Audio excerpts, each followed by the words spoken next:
आंकड़े कहते हैं कि हमारे देश में ओबेसिटी की मोटापे की समस्या तेजी से बढ़ रही है।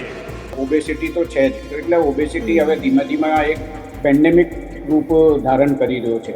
मोटापे की वजह से डायबिटीज, हार्ट डिजीज जैसी बीमारियों का रिस्क बढ़ रहा है. અનફોર્ચ્યુનેટલી આપણે ઇન્ડિયામાં ઓબેસિટીનો છેલ્લા 5-1 વર્ષમાં પ્રમાણ બહુ ઝડપથી વધી રહ્યો છે. हम हर दिन जितना तेल यूज करते हैं उसको 10% कम करें. ફિઝિકલ એક્ટિવિટી બહુ ઓછી થઈ ગઈ છે. અને બીજું જે મોસ્ટ ઇમ્પોર્ટન્ટ કારણ છે સાયકોજેનિક કારણ, એટલે એન્ઝાયટી અને ડિપ્રેશન. 5 જાતના ઓબેસિટીના મૂળ કારણ છે.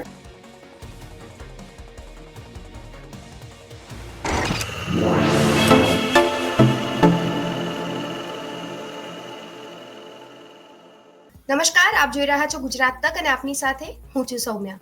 ઓબેસિટી એક એવો મુદ્દો બની ગયો છે કે જેની ચર્ચા અત્યારે ચારેકોર થઈ રહી છે. દિવસે ને દિવસે ઓબેસિટીના કેસીસમાં સતત વધારો થઈ રહ્યો છે અને 2-3 દિવસ પહેલા જ એક જાહેર કાર્યક્રમમાં વડાપ્રધાન નરેન્દ્ર મોદીએ પણ આ બીમારી વિશે વાત કરી છે અને તેમને દેશવાસીઓને ખાસ સલાહ પણ આપી છે કે જો તમે 10% તમારું ઓઇલનું કન્ઝમ્પશન ઓછું કરો છો તો એ તમારા ફ્યુચર માટે ખૂબ સારું રહેશે.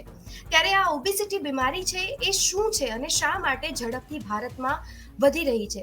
ઓબેસિટીને સમજાવવા માટે અત્યારે આપણી સાથે ઉપસ્થિત છે ડોક્ટર પ્રવીણ ગર્ગ. તે આપણને સમજાવવાના છે ઓબેસિટીના તમામ માપદંડો અને તેની જ આપણે વાત કરવાના છીએ. ડોક્ટર, સ્વાગત છે આપનું ગુજરાત તક પર. મારો પહેલો સવાલ, વડાપ્રધાન નરેન્દ્ર મોદીએ પણ કહ્યું છે કે હેલ્થ હે તો સબ કુછ હે. આ નિવેદન અત્યારે 2 દિવસની ચર્ચામાં છે. ટ્વિટર પર પણ આની ચર્ચા થઈ રહી છે. અક્ષય કુમારે પણ કહ્યું છે, એ 2-3 રૂલ્સ ફોલો કરવાની તેમને વાત કરી છે. ત્યારે સમજવું છે મજામાં છોના એપિસોડમાં કે ઓબેસિટી શું હોય છે. સૌથી પહેલા એ સમજવું છે. બહુ અનફોર્ચ્યુનેટ વાત છે કે ઓબેસિટીની બીમારી ઓલ ઓવર વર્લ્ડમાં પેન્ડેમિક તરીકે ફેલાઈ રહી છે.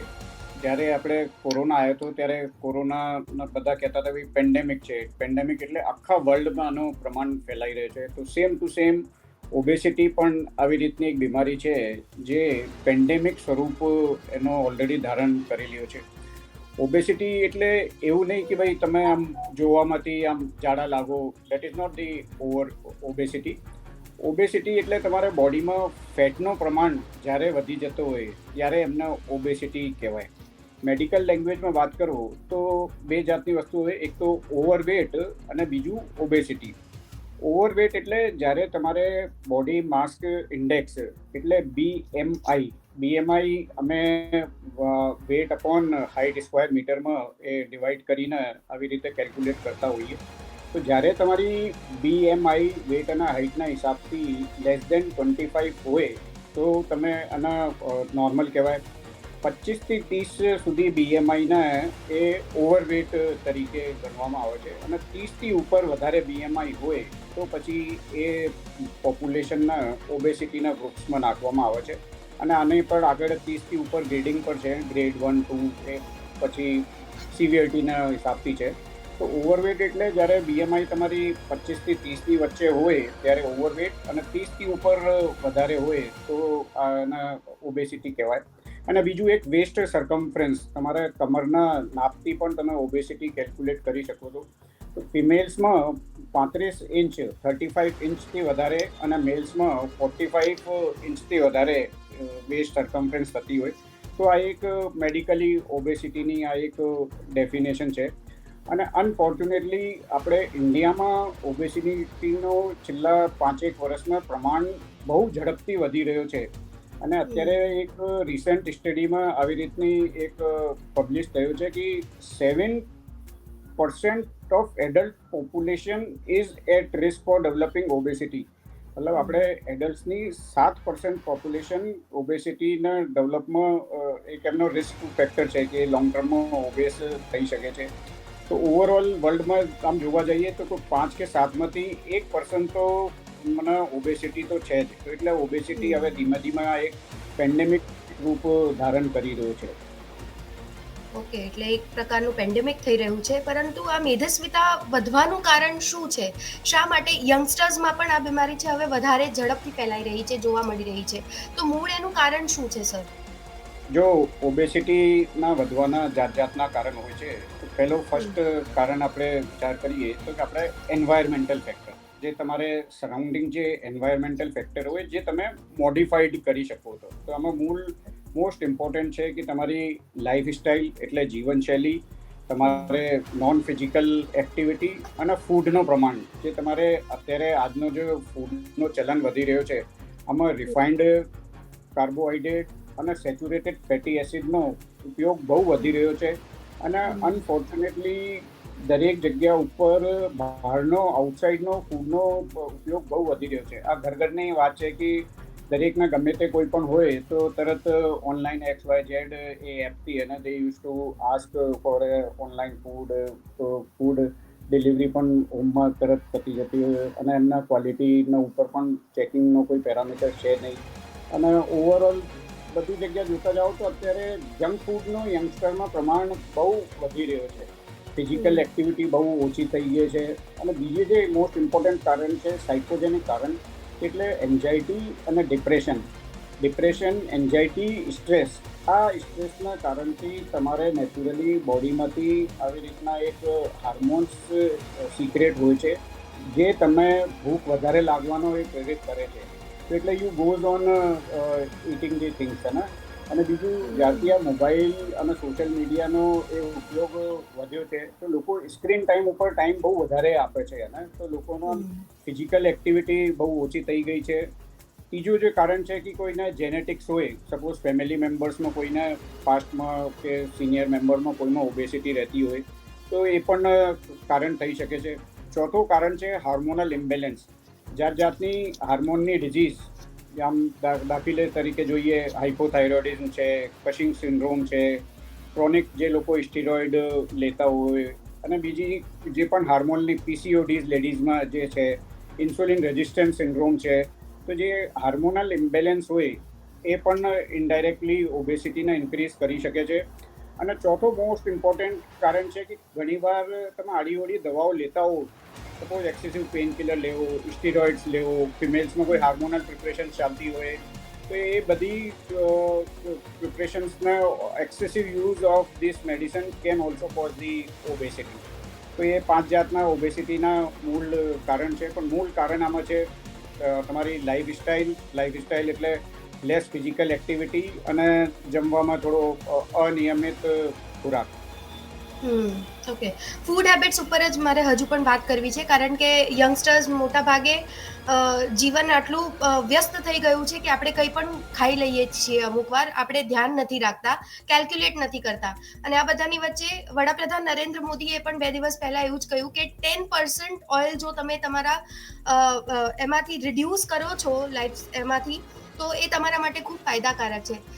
તો શું ઓઇલ રિડ્યુસ કરવાથી જ આ બીમારી ઓછી થવા લાગે છે, એટલે એની અસર થવા લાગે છે, કે બીજું બધું પણ ઘણી બધી વસ્તુઓ છે આપણે ફોલો કરવી પડશે, અને કયા પ્રકારનું ફૂડ છે એ ન લેવું જોઈએ?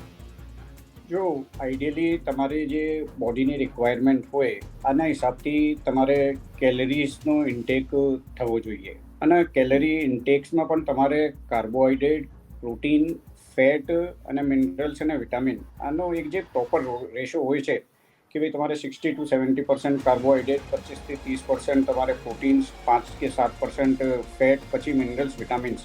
આ એકદમ સ્ટેન્ડર્ડાઇઝ તમારે કોઈ પણ ડાયટ તમે આખા દિવસની લેતા હોય તો it should be combined depending upon તમારી કેવી લાઈફસ્ટાઈલ છે, કેવી રીતે તમે વર્ક કરો છો. આના હિસાબથી જે ટોટલ કેલરીઝ તમારી રિક્વાયરમેન્ટ બોડીમાં હોય આના હિસાબથી આનું ડિસ્ટ્રીબ્યુશન થવું જોઈએ. પણ અત્યારે અનફોર્ચ્યુનેટલી શું થઈ રહ્યું છે કે આ જે કેલેરીનો જે પ્રમાણ, જેટલું કાર્બોહાઈડ્રેટ, પ્રોટીન્સ, વિટામિન્સ, મિનરલ્સ બોડીમાં જવા જોઈએ આની કરતાં રિલેટિવલી એક તો રિફાઇન્ડ કાર્બોહાઈડ્રેટ અને સેચ્યુરેટેડ ફેટનો પ્રમાણ બહુ વધી રહ્યો છે. અને બહારના જેટલા પણ જંક ફૂડની વાત કરો, તમે ફ્રાઈડ ફૂડની વાત કરો, kachori, samosa, pizza, burgers, butter ચીઝના આઇટમ્સ, જેટલા પણ બહારના જંક ફૂડનો તમે ઉપયોગ કરો, આમાં બધામાં સેચ્યુરેટેડ ફેટનો ઇન્ટેક બહુ વધારે રહેતો હોય. આમાં પ્રોટીન્સ તો બહુ રેર ઓછામાં જોવામાં મળે, કાર્બોહાઈડ્રેટ પણ ઓછા જોવા મળે, મિનરલ્સ અને વિટામિન્સની તો કોઈ વાત જ નહીં.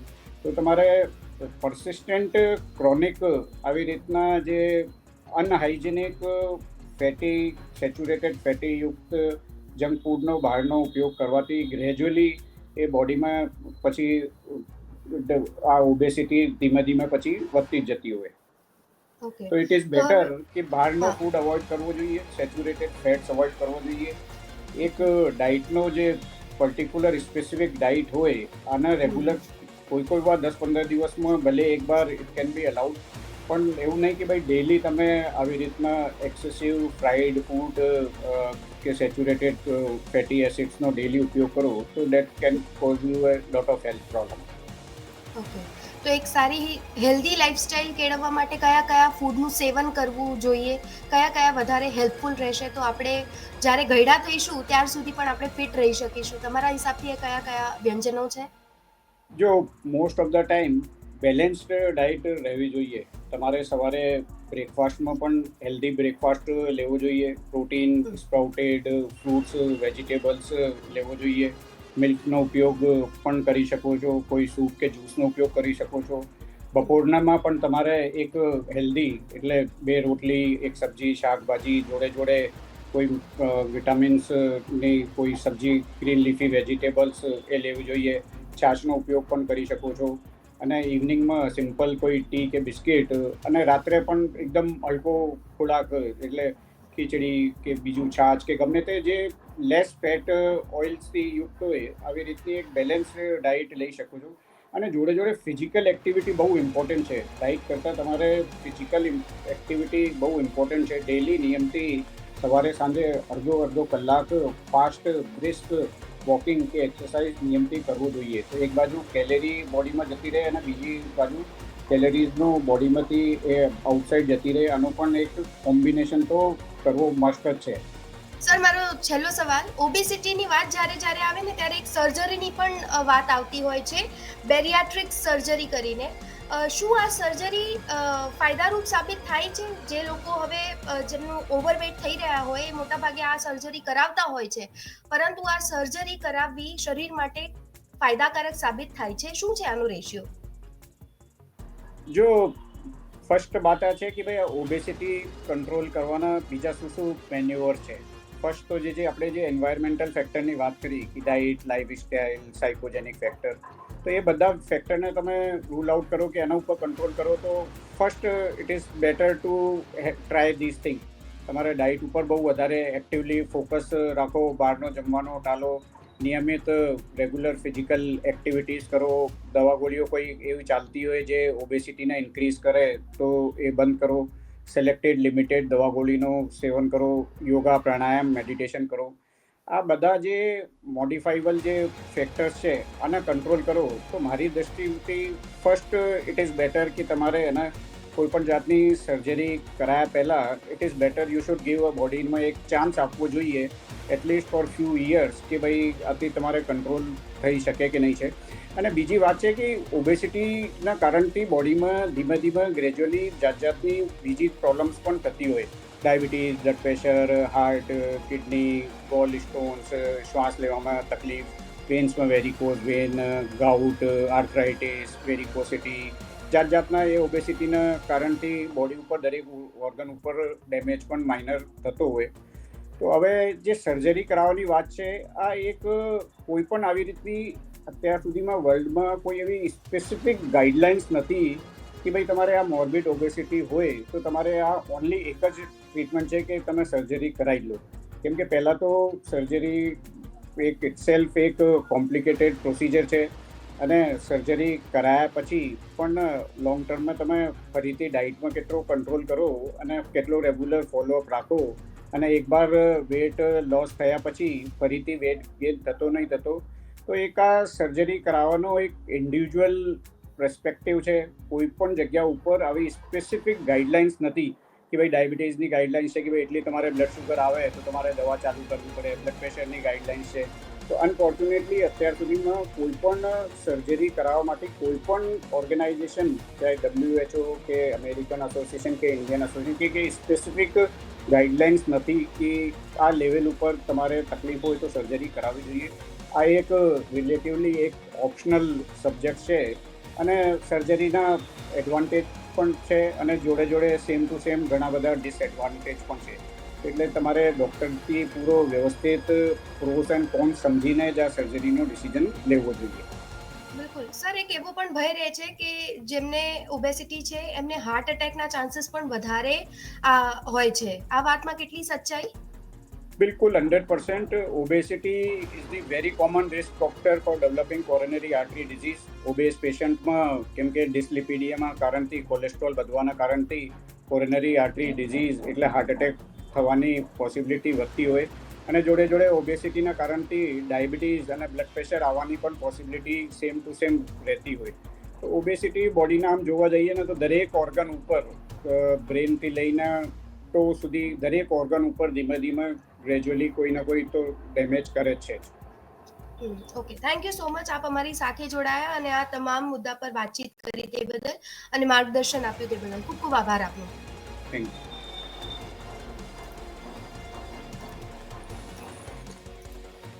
તો ઓબેસિટી એક એવો મુદ્દો હવે આખા દેશમાં બની ગયો છે જેની ચર્ચા અત્યારે ચારેકોર છે. કરોડો લોકો આ બીમારીથી પીડાઈ રહ્યા છે, પરંતુ બચવાનું કારણ એ છે જો તમારે હેલ્ધી લાઈફસ્ટાઈલ અપનાવી હોય તો તમારે ઘણા બધા ચેન્જીસ કરવાની જરૂર રહેશે. એક શરૂઆત છે, નાના સ્ટેપ્સ લઈને તમે એની શરૂઆત કરો.